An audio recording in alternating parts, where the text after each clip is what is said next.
Hello hi नमस्कार welcome to my YouTube channel. ମୁଁ ଆଜି ଗୋଟେ କଥା କହିକି ଶୋଇବାକୁ ଯାଉଛି।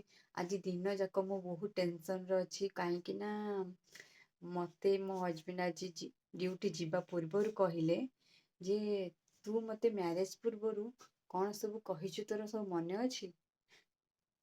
ବଟ୍ ମୁଁ ଏବେ ଭାବୁଛି କହିଛି ତ ବହୁତ କଥା, ବଟ୍ ସେଇଟା କ'ଣ, ସେ ଆସିଲେ ରାତି 11:30 ପରେ ସେ ଆସିବେ ଘରକୁ, ସେତେବେଳେ ମୁଁ ତାଙ୍କୁ ପଚାରିବି ସେଇଟା ସବୁ କି କଥା।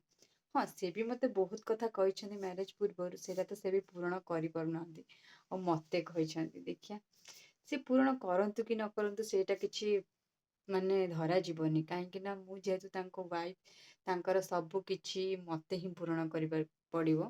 ତାଙ୍କର ନ କଲେ ଚଳିବ, ବଟ୍ ଆମର କରିବାକୁ ସେଇଟା ନିହାତି ଦରକାର। ବଟ୍ କ'ଣ କରିବା, ଅଳସୁଆ ଅଳସୁଆ ଅଳସୁଆ ବହୁତ ଲେଜି ହେଇଯାଉଛି ମୁଁ। ଦେଖାଯାଉ କ'ଣ ସେ କହିବେ ମୋତେ, ଆଉ ମୁଁ ସେଇଟା ସକାଳେ କହିବି। Okay, good night.